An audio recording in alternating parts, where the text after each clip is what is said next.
오늘 본문 말씀은 애굽을 탈출한 이스라엘 백성들이 안식에 들어가지 못하고 겪게 되는 비극과 실수로 점철된 이스라엘 백성들의 역사를 돌이키면서 이 히브리서의 말씀을 기록한 저자는 하나님의 말씀의 본질과 우리의 대제사장이신 예수 그리스도를 제시하고 있는 것이죠. 그리고 그 예수 그리스도의 은혜의 보좌 앞에 담대히 나아갈 것을 권면하면서 우리를 말씀 앞으로 인도합니다. 우리 본문 12절의 말씀을 같이 읽어보겠습니다. 시작. 하나님의 말씀은 살아있고 활력이 있어 좌우에 날선 어떤 검보다도 예리하여 혼과 영과 및 관절과 골수를 찔러 쪼개기까지 하며 또 마음의 생각과 뜻을 판단하나니. 아멘. 이 히브리서에서 지금까지 구약의 말씀들을 통해서 이스라엘 백성들의 역사적 실패를 설명한 것은 단순히 이들에게 도덕적인 교훈이나 옛날 이야기로 한 것이 아니라는 것이죠. 그 말을 듣고 있는, 그 말씀을 대하고 있는 청중에게 적합한 하나님의 말씀이 구체적으로 그들의 삶 가운데에 나타나게 하기 위해서였다라는 것입니다. 다시 말하면 하나님만 신뢰하는 온전한 영적인 안식에까지 들어가는 그리스도인이 될 것인가, 아니면 하나님을 신뢰하지 못하거나 신뢰하되 세상과 하나님을 겸하여 신뢰하면서 적당히 타협할 것은 타협하면서 살아가는 그리스도인이 될 것이냐라고 하는 도전인 것이죠. 오늘 본문의 말씀은 특별히 하나님의 말씀에 대한 설명을 좀 더 구체적으로 우리에게 말씀해 주고 있습니다. 히브리서에서 설명하는 하나님의 말씀은 어떠한 게 우리에게 다가오는지 이 말씀에 관해서 세 가지를 함께 살펴보기를 원합니다. 첫 번째 같이 읽어보겠습니다. 시작. 우리에게 들려지고 읽혀지는 말씀은 성령을 통해 우리의 생명의 도전을 주는 살아있는 말씀입니다. 아멘. 하나님의 말씀은 에스겔서에 등장하는 그 해골 골짜기의 죽은 뼈와 같은 것이 아니라는 것이죠. 역사도 철학도 고고학도 문학도 예술 작품도 아니라는 것입니다. 실제로 살아있는 하나님의 말씀인 줄로 믿습니다. 육체를 신뢰함으로 말미암아 안식에 들어가지 못하는 그리스도인은 성경을 단순히 어떤 고서나 좋은 말을 기록한 경전 취급하기 쉽죠. 그런 사람들은 하나님의 말씀을 가까이 하지 않습니다. 성경을 그냥 옆구리에 차고 들고 다니기만 할 뿐 그 속에 살아있는 말씀의 능력은 삶 속에서 실제로 체험하지 못한 채 살아가는 것이죠. 실제로 오늘날 우리 주변에도 이러한 사람들을 굉장히 많이 보게 되죠. 어쩌다 성경 한 구절을 읽어도 자기가 생각한 어떤 생각이 이 성경의 생각보다 더 크고 성경의 판단력보다 자기의 판단력을 우선하는 것이죠. 성경의 말씀에 이렇게 행해야 합니다라고 이야기하지만 내가 쭉 인생 살아보고 내가 사람들을 경험해보고 내가 세상 속에서 배워봤더니 그렇게 살면 세상에서 성공하지 못하고 세상 사람들의 인정을 받지도 못해. 그러니까 하나님의 말씀이 이렇게 돼 있더라도 우리는 지혜롭게 이것을 이렇게 조금 변형시켜서 이렇게 사는 것이 맞아라고 생각한다는 것이죠. 여러분, 별거 아닌 것처럼 보일 수 있고 그것이 더욱더 합리적인 것처럼 우리에게 보여줄 수 있지만 이것은 하나님 말씀을 온전히 신뢰하지 못하고 있는 불신앙적인 모습이라는 것을 우리는 반드시 기억해야 하는 것입니다. 그러니까 성경이 주는 말씀보다 자기의 경험이나 자기의 지식이나 자기가 생각하고 있는 어떤 신뢰하고 있는 그 가치를 더 우선시하는 것이죠. 이런 사람들이 성경을 그저 들고 다니는 사람에 불과한 것이죠. 그러나 온전히 하나님을 신뢰하며 하나님의 말씀을 소중히 대하는 사람에게는 그 말씀이 살아 움직여서 그 사람에게 말을 하고 그 사람에게 역사하는 것입니다. 많은 사람들이 성경에 대해서 무지하기 때문에 하나님에 대해서도 무지하죠. 하나님에 관해서 기록하고 있는 성경이 무지하면 하나님에 대해서도 무지할 수밖에 없습니다. 두 번째 같이 읽어보겠습니다. 시작. 말씀은 살아있는 실제이기 때문에 운동력, 즉 에너지를 갖고 있습니다. 이런 물이 끓으면 수증기로 변하고 그 수증기는 엄청난 힘으로 변화할 수 있는 것과 같은 이치인 것이죠. 이런 물을 이렇게 쭉 끓이면 수증기가 발생하죠. 그리고 그 수증기의 힘은 거대한 기차를 움직이는 힘으로 나타나게 됩니다. 마찬가지로 하나님의 말씀은 살아 움직일 뿐만 아니라 그것이 우리의 영혼에 접촉되어지면 놀라운 말씀의 능력과 힘으로 우리의 영혼과 육체를 사로잡는 것이죠. 그것이 구체적인 능력이기에 말씀은 곧 능력인 것입니다. 그렇기 때문에 귀신 자에 들린 자에게 말씀이 임하면 귀신이 소리를 지르고 떠나가게 되는 것입니다. 하나님의 말씀이 병든 자에게 임하면 치유가 일어나게 되는 것이죠. 하나님의 말씀은 폭풍도 잠잠케 하게 되며 분노하고 고민하고 괴로워하고 절망하던 영혼에게 하나님의 말씀이 들어가면 세상이 줄 수도 없고 세상이 알 수도 없는 하나님의 참된 위로와 평안을 얻고 기쁨이 그 심령 가운데에서 샘솟게 되는 것입니다. 성도 여러분, 이것이 우리가 읽고 있는 말씀인 것이죠. 예수님은 이 하나님의 말씀으로 충만하셨습니다. 아니, 예수님 자신이 곧 하나님의 말씀이셨습니다. 태초에 말씀이 있었고 이 말씀이 곧 예수님이셨죠. 그래서 예수님의 삶은 곧 능력이었습니다. 하나님의 말씀은 지금도 우리의 삶 가운데 똑같이 말씀을 읽고 듣고 묵상하며 경건하게 그 말씀 앞에 무릎 꿇고 그것을 받아들이는 이에게 구원의 능력과 놀라운 하나님의 초자연적인 능력으로 역사하는 줄로 믿습니다. 여러분, 우리가 이 부분에 대해서 아멘으로 화답하지 못하면, 이것을 아멘으로 온전히 받아들이지 못하면 이 말씀을 읽는 것보다 더 허무한 일은 없을 것입니다. 우리가 이 말씀을 지루하고 힘들지만 그럼에도 불구하고 계속해서 끊임없이 읽고 배우고 듣고 공부하고 연구하는 이유는 이 말씀이 능력이기 때문입니다. 이 말씀이 진리고 이 말씀을 통해서 하나님이 일하시고 역사하기 때문인 줄로 믿습니다. 그래서 하나님의 말씀을 높이고 하나님의 말씀을 사모하고 말씀을 공부하는 교회에 하나님의 능력을 주시는 것입니다. 똑똑한 사람들이 있고 능력 있는 사람들이 있고 많은 물질이 부어지는 교회 가운데에 하나님의 역사가 나타나는 것이 아니라는 것이죠. 말씀에 살아있는 말씀을 깊이 연구하고 날마다 그 말씀을 붙들고 살아가는 개인과 가정과 공동체에 하나님이 능력을 주시는 것이죠.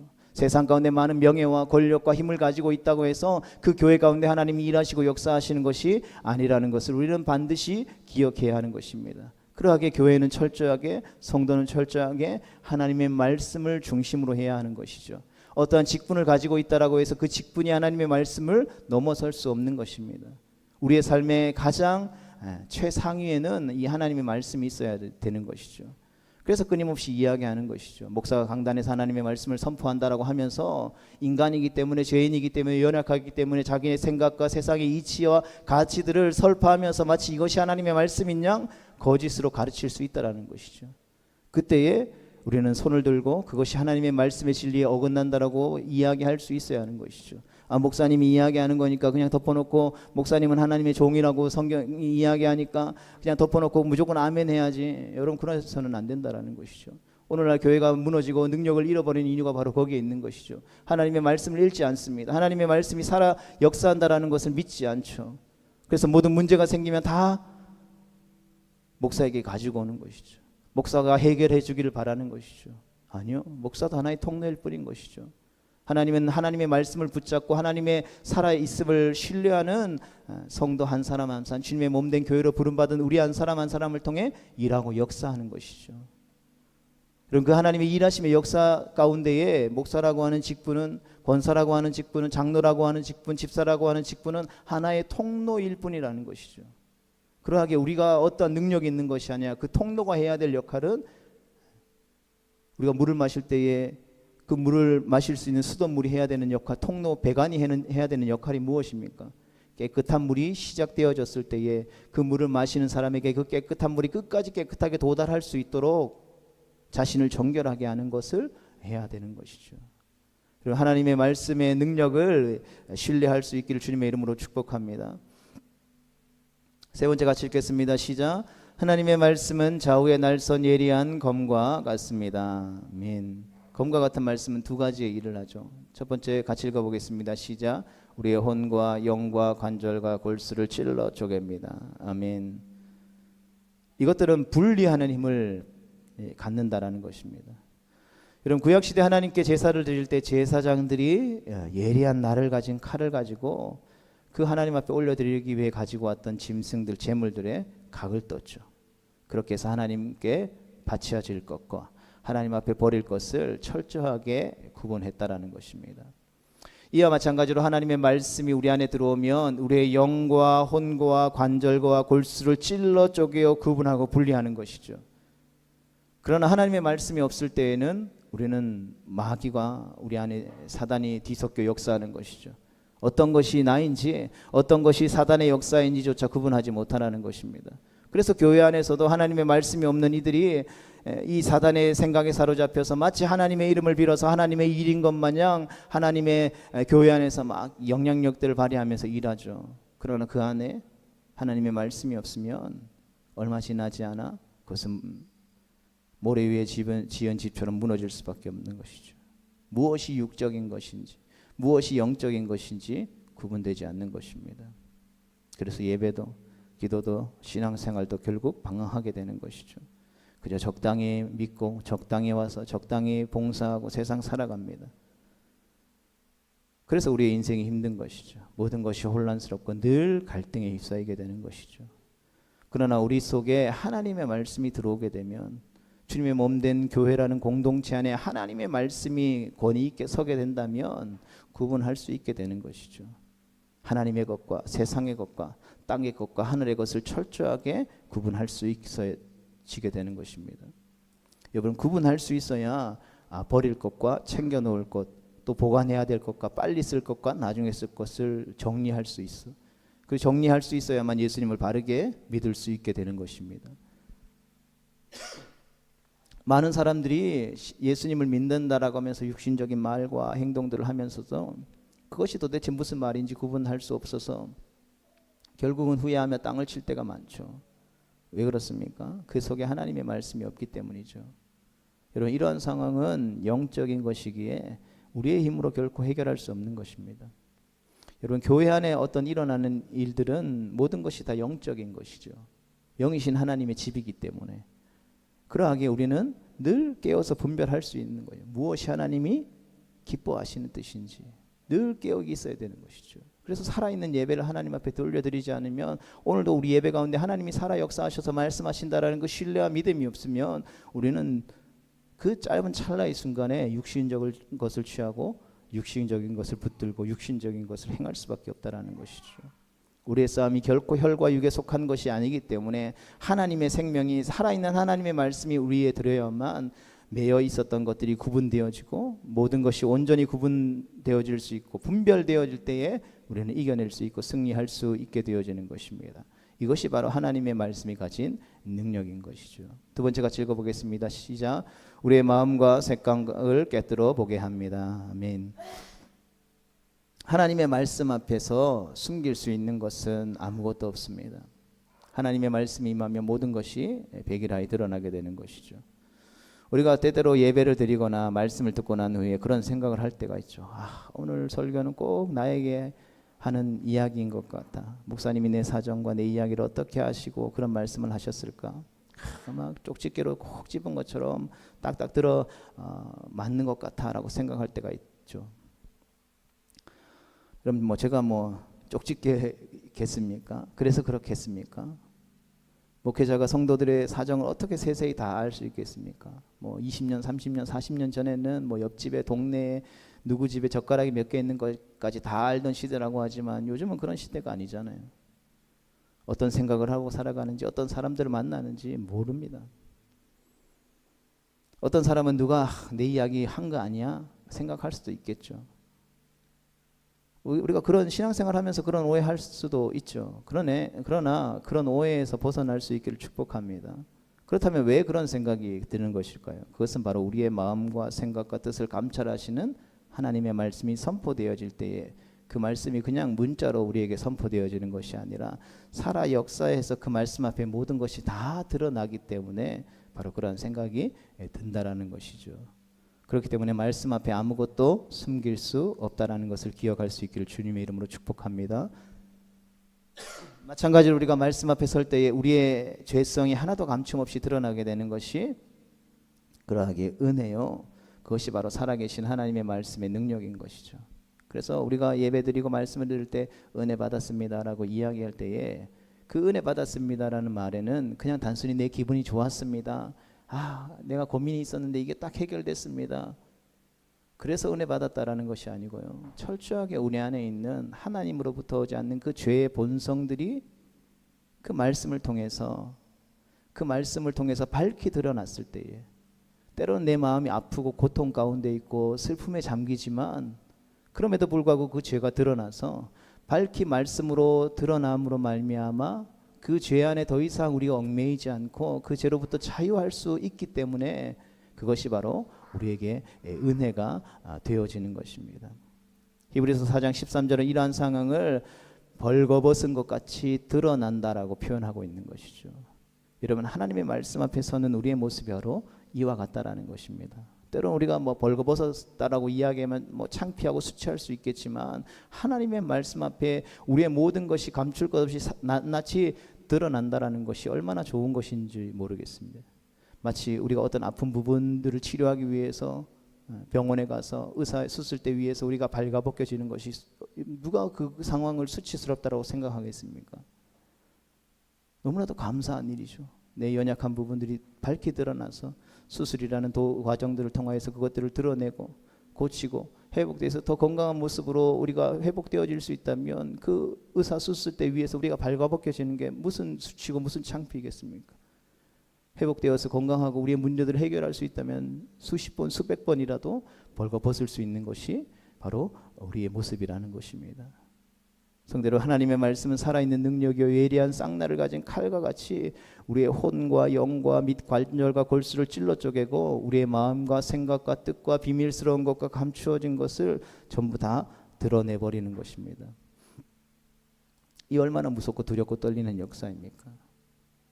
감히 이러한 하나님의 말씀 앞에 바로 서 있을 자가 누가 있겠습니까? 이 같은 하나님의 말씀이 오늘 바로 우리 앞에 선포되어지고 있는 것입니다.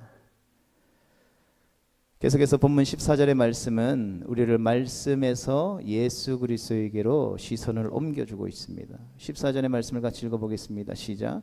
그러므로 우리에게 큰 대제사장이 계시니 승천하시니 곧 하나님의 아들 예수시라. 우리가 믿는 도리를 굳게 잡을지어다. 아멘. 여러분, 히브리서 저자는 말씀의 이야기를 하다가 갑자기 예수 그리스도 이야기로 바뀌게 되죠. 12절에서 하나님의 말씀은 살아있고 운동력이 있어 좌우의 날선 어떤 것보다도 예리하고 혼과 영과 및 관절과 골수를 찔러 쪼개기까지 하며 또 마음과 생각과 뜻을 감찰하나니라고 하는 엄청난 말씀으로 하나님의 말씀의 역사에 대해서 알려주더니 이제는 장면을 아예 완전히 바꿔서 우리를 예수님에게로 이끌어갑니다. 그럼 왜 그럴까요? 요한복음 1장의 말씀을 같이 기억해보며 읽어봅시다. 시작. 대초에 말씀이 계시니라. 이 말씀이 하나님과 함께 계셨으니 이 말씀은 곧 하나님이시라. 말씀이 육신이 되어 우리 가운데 거하심에 우리가 그의 영광을 보니 아버지의 독생자의 영광이요 은혜와 진리가 충만하더라. 아멘. 그 이유는 바로 예수님이 곧 말씀이기 때문인 것입니다. 여러분, 하나님의 말씀이 인간의 몸을 입고 우리 가운데 거하시는데 그분이 바로 예수 그리스도라는 것이죠. 우리가 말씀을 볼 때에 우리의 모든 것을 들추기에 아무것도 감출 것 없는 죄인으로서 두렵고 겁이 나지만 예수 그리스도께서 말씀의 예수님이 되셨기 때문에 우리가 그 예수님을 바라보면 우리는 평안과 구원과 소망의 확신을 가질 수 있게 되는 것이죠. 그래서 히브리서 기자는 계속해서 예수 그리스도를 여러분들 깊이 생각하고 예수 그리스도를 바라보십시오라고 우리에게 위로와 구원과 소망과 축복의 말씀을 주고 있는 것입니다. 예수님이 말씀하시면 아무리 어렵고 힘든 문제도 쉬워지는 것이죠. 무섭던 것도 안 무서워지고 두렵던 것도 두렵지 않게 되어지는 것입니다. 비록 주홍같이 붉은 죄를 지었고 정말로 용서받을 수 없는 죄인이라 할지라도 주님이 앞서 가면 다 이해받고 용서받을 수 있는 것입니다. 그래서 예수님이 마태복음 11장 28절과 30절의 말씀에서 이렇게 말씀하셨습니다. 우리 같이 읽어보겠습니다. 시작.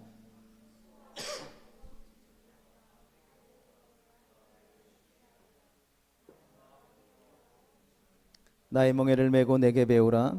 그리하면 너희 마음이 쉼을 얻으리니 이는 내 멍에는 쉽고 내 짐은 가벼움이라 하시니라. 아멘. 이런 뭐든지 붙잡아야 되고 뭐든지 긴장해야 되고 신경 써야 되고 도전해야 되고 싸워야 하고 경쟁해야 하는 우리가 살아가는 이 세상 속에서 우리가 치열하게 살아가면서 예수님을 믿으면서도 불안해하고, 예수님을 믿으면서도 다른 사람의 시선을 의식하고 타인의 시선을 치욕처럼 느끼는 우리를 향해 예수님은 나에게 와서 쉼을 얻으라고 말씀하고 있는 것입니다. 예수님은 경쟁과 스트레스 속에서 고군분투하는 우리를 향해서 내게서 와서 쉬라라고 말씀하시면서 우리를 안식으로 초청해 주고 계신 것입니다. 성도 여러분, 예수 그리스도는 바로 이러한 분이신 것입니다. 그래서 예수 그리스도 앞에 나오면 용서받고 위로받는 것이죠. 하나님의 말씀이 살았고 운동력이 있고 좌우의 날성 검같이 예리하여 우리의 영과 혼과 골절과 골수를 찔러 쪼개며 우리의 마음과 생각과 뜻을 감찰하며 모든 것을 백일하여 다 드러내는 것입니다. 그렇기 때문에 죄인인 우리는 말씀 앞에서 제대로 숨을 쉴 수가 없는 것이죠. 하지만 예수님 앞에 나오면 이 말씀에 우리에게 자비와 위로가 소망이 더해지는 것이죠. 그래서 그 숨 쉴 수 없는 추악하고 더러운 죄인의 모습인 우리가 구원을 얻고 위로함을 얻고 안식함을 얻고 평안함을 얻게 되는 것입니다. 그래서 이브리서 기자는 우리를 향해서 계속해서 예수님 앞으로 초대하는 것이죠. 주어진 삶의 자리에서 다양하게 마주하는 삶의 어려움들 속에서 예수님을 믿는 것이, 그리스도인으로 사는 것이 너무 힘들어, 지치고 힘들고 그냥 다른 사람, 이것에 대해서 신경 쓰지 않는 사람들처럼 그냥 유대교로 돌아가는 게 좋지 않을까라고 생각하는 이들에게 아니야, 그게 아니야, 오히려 말씀이신 예수님 앞에 나오는 것이 참된 위로와 안식을 얻는 것이다라고 말씀해 주고 있는 것이죠. 여러분, 예수님을 만난 삭개오라는 인물이 있습니다. 이 삭개오라는 인물을 생각하면 참 기분이 좋아집니다. 예수님을 만난 그 사람은 우리와 거리가 먼 사람이 아니라 마치 우리 자신의 모습을 보는 것 같았기 때문입니다. 삭개오는 부족함이 많은 사람입니다. 상처가 있는 사람이고 외로운 사람이죠. 여러분, 그런 그가 예수님을 보기 위해서 뽕나무 위에 올라가게 되죠. 그때 예수님은 이런 삭개오에게 자비로운 손을 내밀어 주셨습니다. 그리고 예수님을 만난 삭개오는 완전히 새로운 사람이 되게 되죠. 그럼 삭개오만 그런 경험을 했을까요? 예수님을 만났던 모든 사람들, 세리마태, 7 귀신 들린 여자, 가늠하다 붙잡힌 여인, 문둥병자, 각색 병든 자, 나면서 소경된 자, 절망과 고통과 슬픔에 늪에 있던 수많은 사람들이 예수님 앞에 나와서 회개하고 고침받고 회복되어 구원받았다라는 것입니다. 삶에서 마주하게 되는 모든 짐들을 다 내려놓고 그들이 새 사람이 되었다라는 것이죠. 성도 여러분, 우리가 예배하고 우리가 믿고 오늘 예배하는 우리와 함께 하시는 그분이 바로 예수님이십니다. 예수님은 그 어떠한 사람도 다 받아주시고 그 어떠한 사람도 다 품으셨다라는 것이죠. 그러하기에 주님의 몸된 교회 공동체 안에는 그 어떠한 제한도 있을 수 없는 것이죠. 여러분, 예수님이 어떠한 제한을 두셨다면, 어떠한 울타리를 쳐놓고 여기에 합당하게 들어올 수 있는 사람만 들어와라고 말씀하셨다면 교회도 그렇게 철저하게 그 울타리를 쳐놓고 그 기준을 세워야 되겠죠. 그러나 성경 어디에 봐도 예수님은 그 울타리를 허용하지 않으셨다라는 것이죠. 누구든지 내게 와서 마시고 먹어라 라고 말씀하셨습니다. 누구든지 내게 와서 쉼을 얻으라 말씀하여 주셨습니다. 그것이 때로는 연약한 자일지라도, 부족한 자일지라도, 어린아이일지라도, 몸이 불편한 자일지라도, 정신이 불편한 자일지라도, 그 어떤 자일지라도 주님은 그들이 주님께로 오는 것을 막지 않으셨다라는 것이죠. 그런데 오늘날 주님의 몸된 교회에 그런 자들이 있는지 우리는 돌아봐야 하는 것이죠. 그런 자들이 없다면 교회가 잘못되었든지, 교회 안에 있는 우리가 잘못되었든지, 그 무엇인가가 잘못되었다라는 것이죠. 예수님을 쫓아가고 예수님의 말씀대로 살아간다라고 말하면서도 예수님과 전혀 상관없는 길을 걸어가고 있는 우리의 모습을 발견할 수 있어야 하는 것입니다. 그러하기에 성도 여러분, 우리도 매일매일 날마다 예수님께로 나아갈 수 있어야 하는 것입니다. 우리가 어떠한 상황에 있든지 어떠한 존재이든지 상관하지 말고 예수님을 바라볼 수 있어야 하는 것입니다. 성도 여러분, 예수님을 믿고 예배 자리에 나온 우리의 시선은 지금 누구를 향해 있습니까? 예수님이십니까? 아니면 세상의 근심과 걱정거리들입니까? 우리 모두가 예수님만 바라볼 수 있게 되기를 축복합니다. 예수님께로 나아가는 복된 시간을 소중히 여길 수 있게 되기를 주님의 이름으로 축복합니다. 그렇다면 우리가 이 시간도 변함없이 바라보고 생각하고 따라가야 할 예수 그리스도는 어떠한 분이십니까? 오늘 본문 말씀에 따르면 첫 번째로는 예수님은 실로 우리의 큰 대제사장으로, 두 번째로는 승천하신 분으로, 세 번째로는 하나님의 아들로 소개하고 있습니다. 이러한 예수님에 대해 히브리서 4장 15절에서는 한 걸음 더 나아가 이렇게 설명합니다. 우리 같이 읽어보겠습니다. 시작.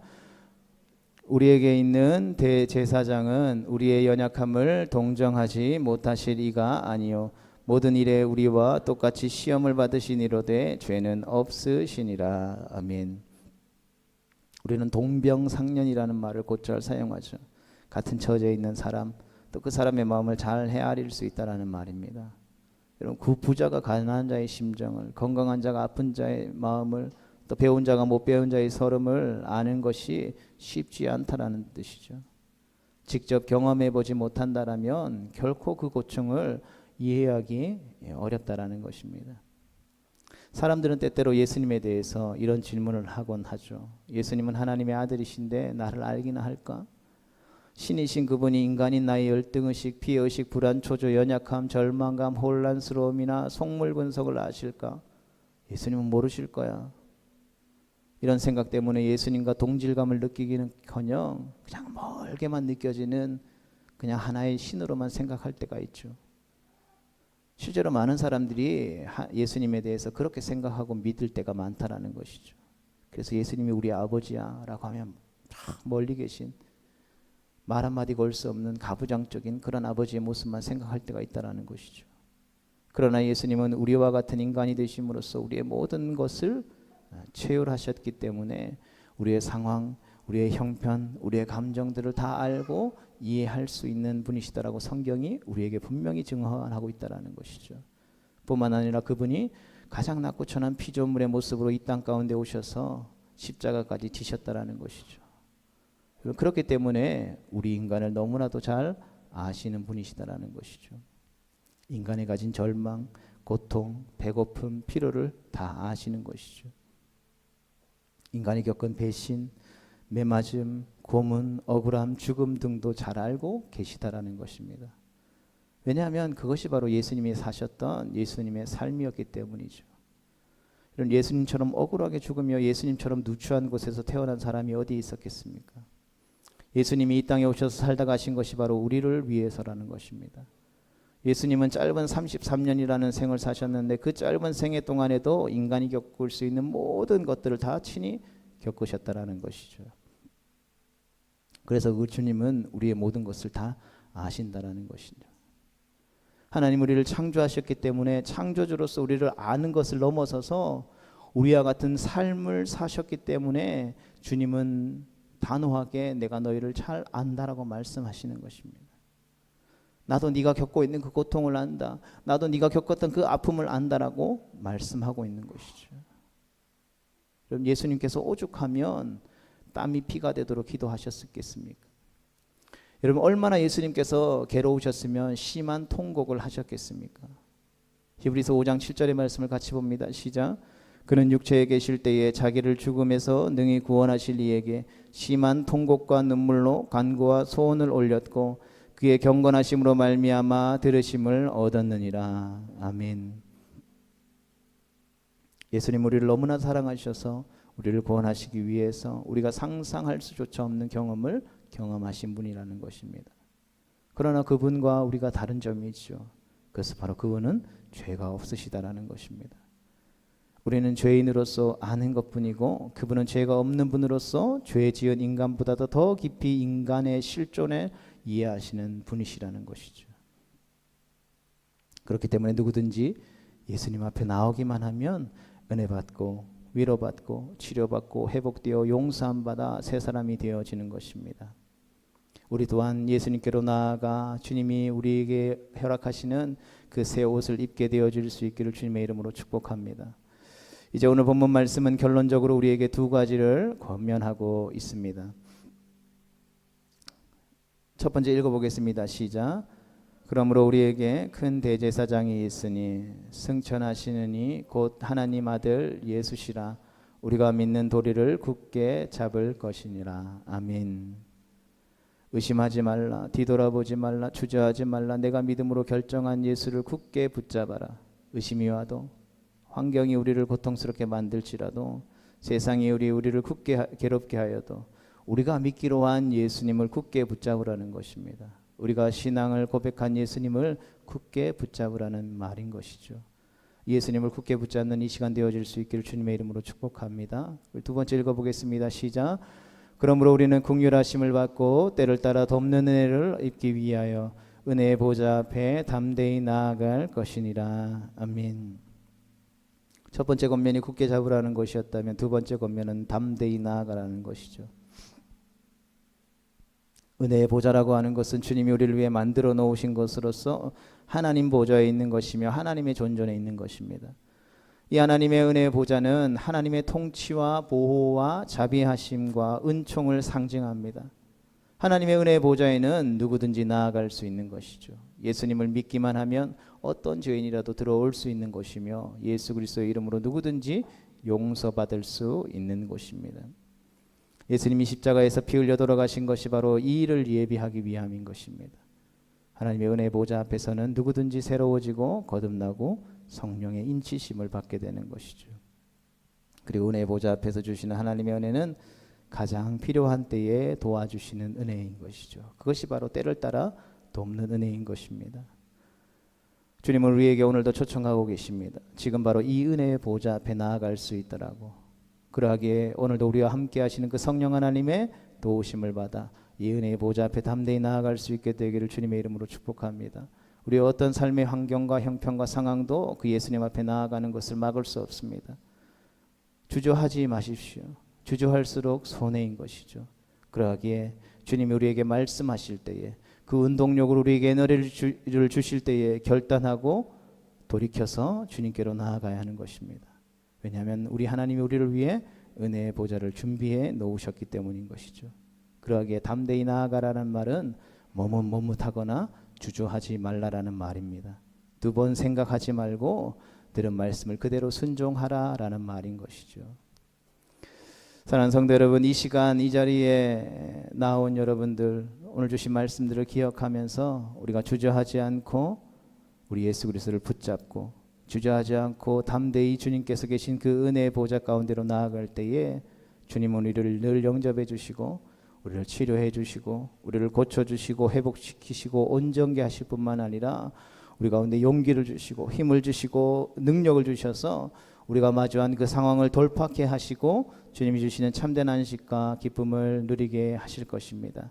그 하나님을 믿고 다시금 부르신 삶의 자리 가운데 굳게 그리고 담대하게 주님과 함께 승리하는 거룩하고 복된 성도 되어질 수 있기를 주님의 이름으로 축복합니다.